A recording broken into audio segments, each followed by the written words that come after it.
Bonjour, nous sommes le dimanche 16 décembre, il est 9 heures du matin, et je vais vous parler de l'étymologie en rapport avec la question du signifiant.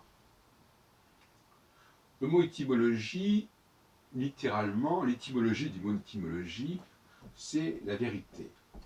Mais en réalité, à quoi sert l'étymologie ? Elle sert à déterminer la genèse d'un signifiant. Elle cherche à déterminer le signifiant d'origine. Mais on n'est pas dans le domaine de la signification. On est simplement dans le domaine de la forme du mot.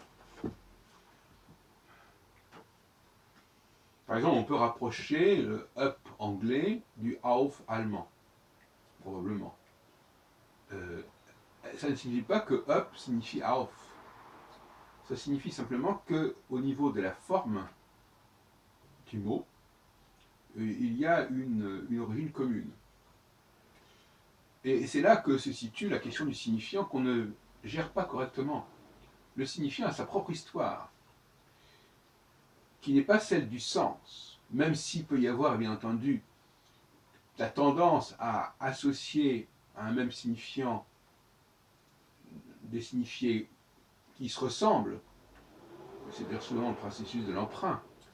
L'emprunt emprunte un mot et emprunte aussi le sens qu'on lui donne, tout en lui accordant, tout en lui imprimant des significations, des prononciations, des statuts différents, qui sont parfois d'ailleurs des contresens. Contresens très très relatifs, parce que dans le domaine du signifiant, il n'y a pas de contresens.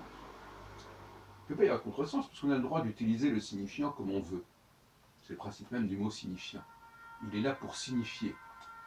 Comme dirait Marcel Duchamp, j'ai le droit de faire signifier un objet autrement que pour ce qu'il est utilisé normalement. C'est le ready-made.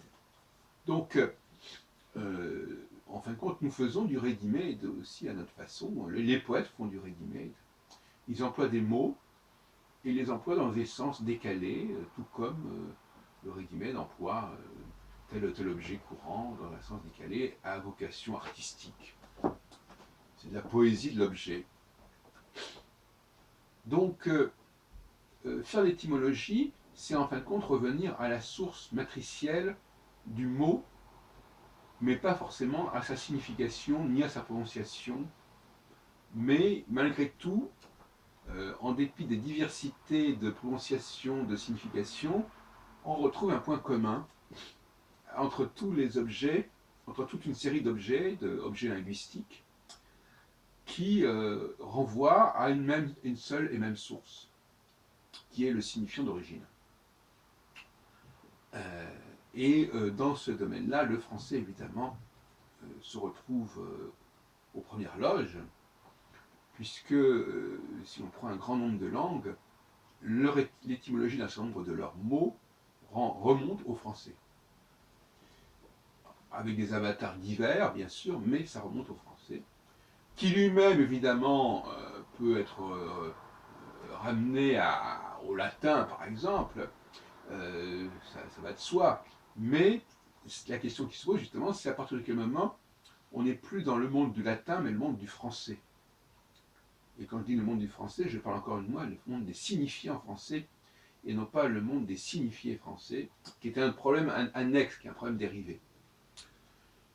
Il semble qu'effectivement, le français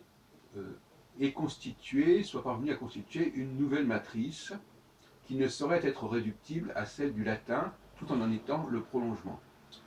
Donc là, il y a un mystère, il y a quelque chose, il y a une solution de continuité, si on peut dire, qui fait que le français se substitue au latin, prend sa place, et qu'il est parfaitement distinct du latin par tout un ensemble de facteurs qui font qu'il a pris sa distance par rapport au latin d'une façon totalement différente de ce qui s'est passé avec d'autres langues latines par rapport au même latin.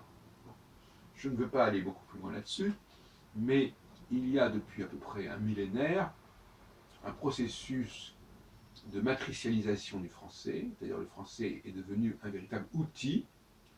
Il n'est plus simplement la langue d'un pays, d'une nation, il est un outil que la France a mis au service de l'Europe et que chacun peut utiliser à sa façon.